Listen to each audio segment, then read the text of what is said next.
નમસ્કાર વિદ્યાર્થી મિત્રો, સ્વાગત છે તમારું સ્કાયલાઇન એજ્યુકેશનમાં। આજે આપણે જોવાના છીએ ધોરણ 4 ગણિતની પ્રશ્ન બેંક 28/9/2024ની પ્રકરણ 3થી 5। કુલ ગુણ 25 છે, સમય 1 કલાકનો રહેશે, બરાબર।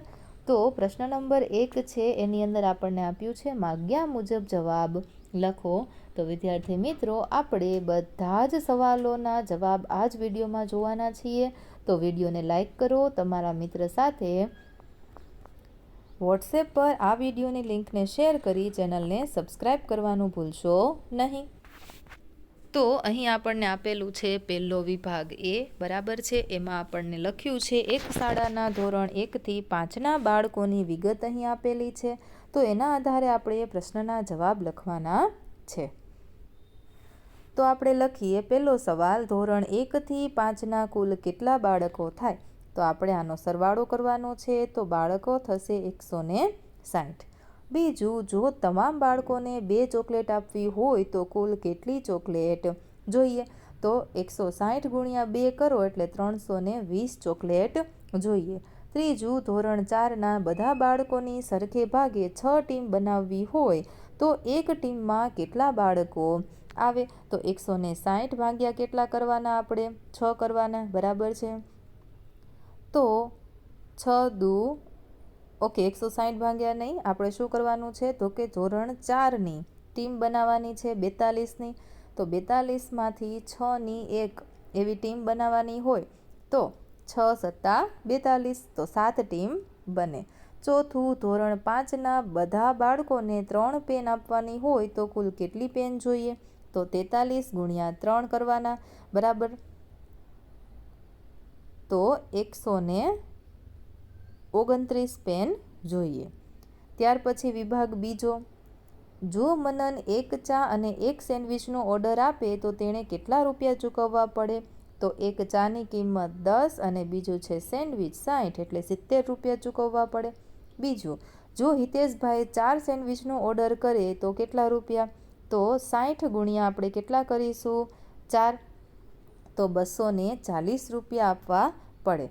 ત્રીજું, મારી પાસે 200 રૂપિયા હોય તો કેટલા જ્યુસ લઈ શકાય? તો 200 ભાગ્યા કેટલા કરવાના? તો કે 40, બરાબર છે। તો આપણે 5 જ્યુસ લઈ શકીએ। ચોથું, રેખાબેન 1 પિઝા 1 જ્યુસનો ઓર્ડર આપે છે, બરાબર છે। દુકાનદારને 200 રૂપિયા આપે તો તેણે પરત કેટલા રૂપિયા લેવાના થાય? બરાબર, તો જ્યુસ અને પિઝા એ બંનેના કેટલા રૂપિયા થશે? તો કે 165 રૂપિયા થાય। તો એ આપણે 200માંથી શું કરી દેવાના? માઇનસ કરી દેવાના, તો 35 રૂપિયા લેવાના થશે।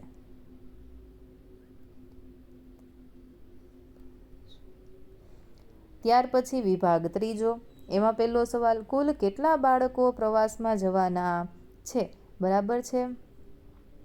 તો આપણે આને સરવાળો કરી અને લખીશું। 185 બાળકો છે એ પ્રવાસમાં જવાના છે। બીજું, જો એક બસમાં 50 બાળકો સમાય છે તો બધા બાળકોને પ્રવાસમાં લઈ જવા માટે કેટલી બસ જોઈએ? તો આપણે આને ભાગાકાર કરી દઈશું 50 સાથે, બરાબર છે, એટલે આપણને બસ મળી જશે। ત્યાર પછી ત્રીજું, જો ધોરણ 5ના બધા બાળકોને એક જ બસમાં બેસાડીએ તો કેટલા બાળકોને સીટ નહીં મળે? તો બધા જ બાળકોને સીટ છે એ મળી જશે, કારણ કે એક બસમાં કેટલા આવે છે? તો કે 50 વિદ્યાર્થી આવી જાય છે। ચોથું, ધોરણ 4ના બાળકોને 2 બસમાં સરખા ભાગે વહેંચીએ તો દરેક બસમાં કેટલા બાળકો સમાય? તો 20 બાળકો સમાશે। વિભાગ 4, પહેલો સવાલ, જો દીપક એક દફતર અને એક કંપાસ ખરીદે તો તેણે કેટલા રૂપિયા ચૂકવવાના થાય? તો એક દફતરના 250 રૂપિયા, કંપાસના 60 રૂપિયા, તો આપણે સરવાળો કરીએ તો 310 રૂપિયા થશે। સોની રૂપિયાની કેટલી પેન્સિલ આવે? બરાબર, પેન્સિલના 5 રૂપિયા છે તો 10 પેન્સિલ તો 50 રૂપિયામાં આવી જશે, ને બીજી 10 પેન્સિલ બીજામાં, તો આપણે કેટલા લખીએ? તો કે 20 પેન્સિલ આવી જશે।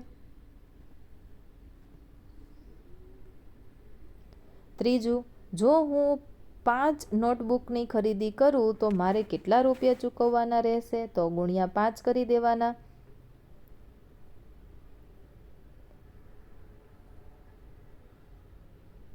તો આવશે 150 રૂપિયા.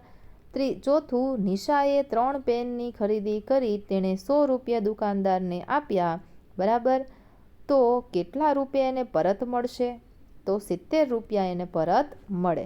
ત્યાર પછી પાંચમું, બરાબર, એમાં પહેલો સવાલ, કુલ કેટલા બાળકોએ સર્વેમાં ભાગ લીધો છે? તો આનું ટોટલ કરી દેવાનું. જો ક્રિકેટની એક ટીમમાં 11 બાળકો હોય તો કુલ કેટલી ટીમ બનાવી શકાય? બરાબર. તો આજે ટોટલ ક્રિકેટમાં 55 છે, તો 55 ભાગ્યા આપણે શું કરીશું? 11 કરીએ તો 5 ટીમ બનાવી શકાય. ત્રીજું, જો કબડ્ડીની એક ટીમમાં 7 બાળકો હોય એવી 4 ટીમ બનાવતા કેટલા બાળકો વધે? બરાબર. તો કબડ્ડીમાં 30 બાળકો છે, 7ની એક એવી આપણે ટીમ બનાવવાની છે.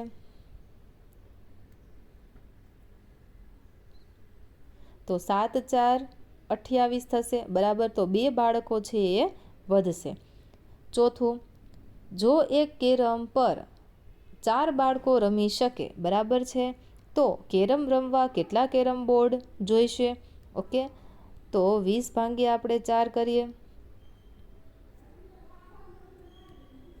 તો 4 પંચા 20, બરાબર છે. તો આપણે 5 કેરમ બોર્ડ જોઈશે. ત્યાર પછી છે નીચેના દાખલા ગણો. પહેલો, એક દુકાનમાં કેનમાં 1200 મિલી દૂધ ભરેલું છે. આ દૂધને 4 નાના વાસણમાં એક સરખી રીતે ભરવાનું છે. તો દરેક વાસણમાં કુલ કેટલું દૂધ આવશે? તો 1200 ભાગ્યા કેટલા કરવાના? 4. 4 તેરી 12. તો 300 ml દૂધ આવશે. બીજું, એક બસ કલાકમાં 400 કિમી અંતર કાપે છે, તો 4 કલાકમાં કેટલું અંતર કાપશે? બરાબર. તો 400 ગુણ્યા 4, ચોકે ચોકે 16 એટલે 1600 કિલોમીટર. ત્રીજું, એક ટ્રેન 6 કલાકમાં 480 કિમીનું અંતર કાપે છે, તો ટ્રેન દર કલાકે કેટલું અંતર કાપશે? બરાબર. તો 480 ભાગ્યા આપણે શું કરી દઈશું? 6. ચોથું, એક જગમાં 1000 મિલી પાણી છે. આ પાણીને 4 નાના જગમાં એક સરખી રીતે ભરવાનું હોય તો દરેક જગમાં કુલ કેટલું પાણી આવશે? તો આપણે જવાબની અંદર લખીશું 1000 ભાગ્યા કરી દેવાના 4, એક સરખી રીતે ભરવાનું છે એટલે, બરાબર. હવે આપણે આનો કરીશું ભાગાકાર. તો આવશે 250 ml. ત્યાર પછી પાંચમું, એક કાર 5 કલાકમાં 450 કિમીનું અંતર કાપે તો દરેક કલાકે કેટલું? તો 450 ભાગ્યા 5, એને આપણે ભાગાકાર કરી દઈશું.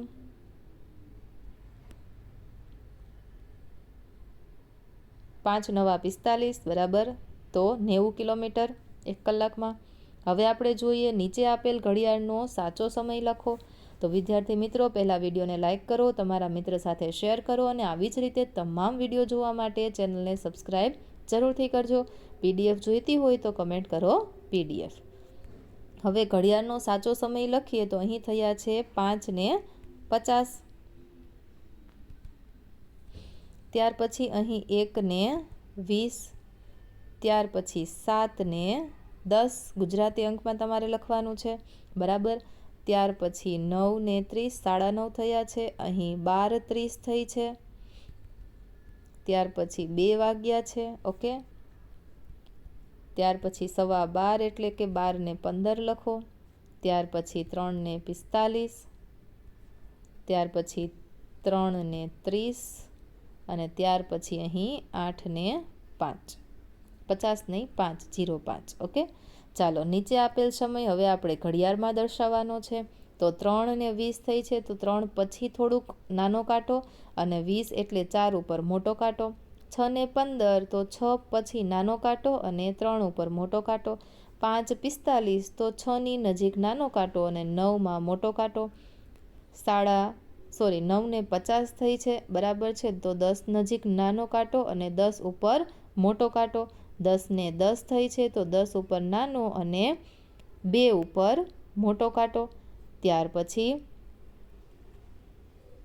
2:40 થઈ છે, બરાબર. તો 3 નજીક નાનો કાંટો અને 40 છે તો આપણે 8 ઉપર મોટો કાંટો, 8:30 તો 8 અને 9ની વચ્ચે નાનો કાંટો અને 6 ઉપર મોટો કાંટો, 7:15 તો 7 પછી થોડોક આગળ નાનો કાંટો કરવાનો અને 3 ઉપર મોટો કાંટો, 9 વાગ્યા છે તો નાનો કાંટો 9 ઉપર, મોટો કાંટો 12 ઉપર, 10:10 થઈ છે તો 10 ઉપર નાનો અને 2 ઉપર મોટો.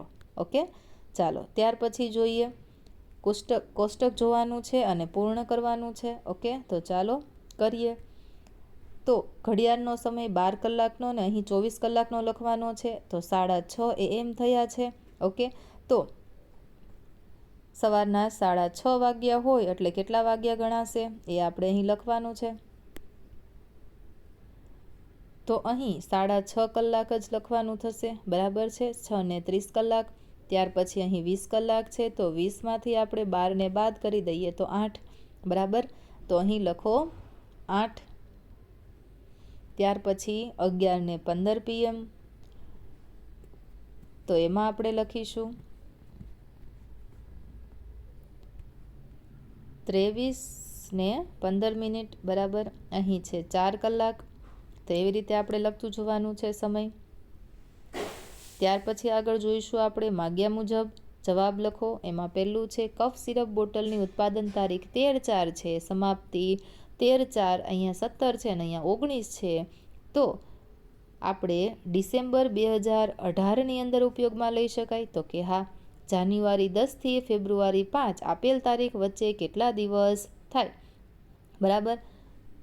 ત્યાર પછી ત્રીજું તારીખને અંકમાં લખો. તો આપણે લખીએ 12/3/2008. શબ્દમાં લખવાનું છે તો 10 ઓક્ટોબર, બરાબર, ઓક્ટોબર 2001. ત્યાર પછી 3:30 AM થી 4:10 AM કેટલી મિનિટ થશે, બરાબર. તો 40 મિનિટ થશે. દવાની બોટલની ઉત્પાદન તારીખ આપણને આપેલી છે, સમાપ્તિ તારીખ આપેલી છે. તો જાન્યુઆરી 2022માં ઉપયોગમાં લઈ શકાય. તો કે હા, બરાબર. પછી દિવસો ગણવા છે. જૂન એટલે 6થો મહિનો થશે, 9મો એટલે સપ્ટેમ્બર લખવાનો થશે, બરાબર. એવી જ રીતે ઉત્પાદન તારીખ 2022 સુધી ચાલશે તો જૂન 2022માં ઉપયોગમાં લઈ શકાય. તો કે ના, ન લઈ શકાય, બરાબર. અહીં દિવસો ગણવાના છે. અંકમાં લખો તો અહીં આવશે 7, 11 તો એમાં આવશે નવેમ્બર. અહીં સમય ગણવાનો છે. વિભાગ 4 જોઈએ તો ઉત્પાદન તારીખ, સમાપ્તિ તારીખ તો જાન્યુઆરી 2015 એમાં ઉપયોગમાં લઈ શકાય, બરાબર છે. તો કે ના, કારણ કે અહીં બીજા મહિનાથી તો એની ઉત્પાદન તારીખ છે. ચાલો બીજું, એમાં દિવસો ગણવાના છે. અંકમાં લખો તો આ થશે 9મો મહિનો. શબ્દોમાં 4 એપ્રિલ લખવાનું થશે. ચાલો ત્યાર પછી મીઠાઈના પેકેટની ઉત્પાદન તારીખ 10/7 તો ઓગસ્ટ 2022ની અંદર આપણે એને ઉપયોગમાં લઈ શકીએ. તો કે હા, લઈ શકાય. ત્યાર પછી અંકમાં 7મો મહિનો થશે, શબ્દમાં ઓક્ટોબર થશે.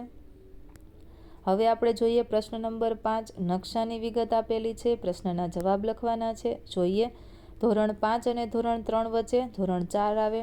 પ્રાર્થના સભાથી દૂર શું છે, આચાર્યની ઓફિસ કે પછી સ્ટાફ રૂમ.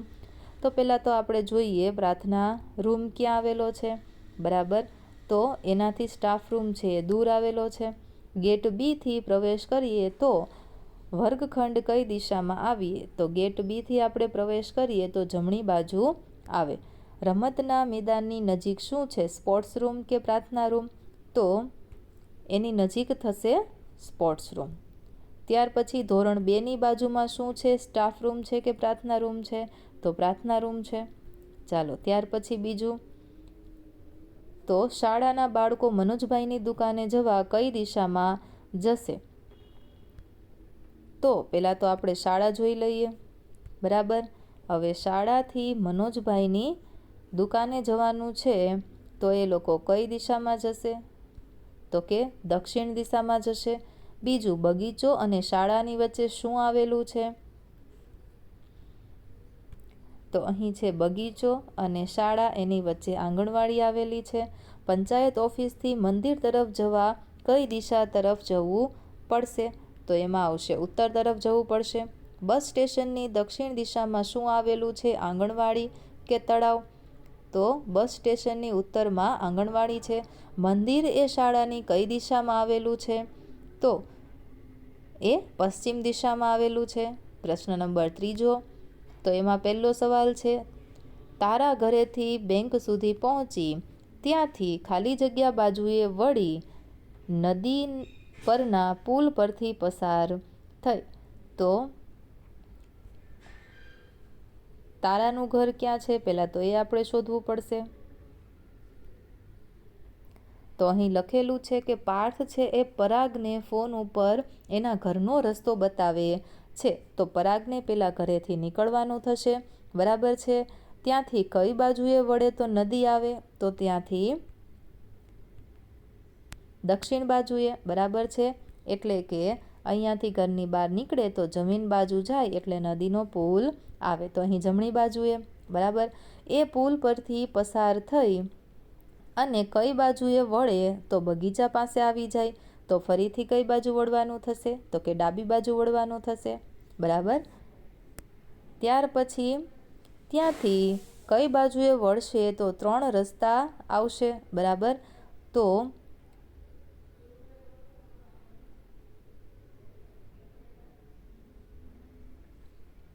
ત્યાંથી વળે એટલે 3 રસ્તા આવે, બરાબર. અને ત્યાર પછી છે આગળ કઈ બાજુ એનું ઘર દેખાશે? તો કે આગળ જાય એટલે એને ડાબી બાજુ એનું ઘર દેખાશે. એવી જ રીતે અહીં છેલ્લો પ્રશ્ન પણ આપેલો છે, બરાબર. આનું પણ સોલ્યુશન કરવાનું. જે સવાલ તમને ના મળે એ સવાલ તમારે કમેન્ટમાં જણાવવાનો, હું તમને ત્યાં આપી દઈશ જવાબ. ચાલો મળીએ આવતા વિડીયોમાં. વિડીયોને લાઇક કરો, શેર કરો અને ચેનલને સબસ્ક્રાઈબ કરો.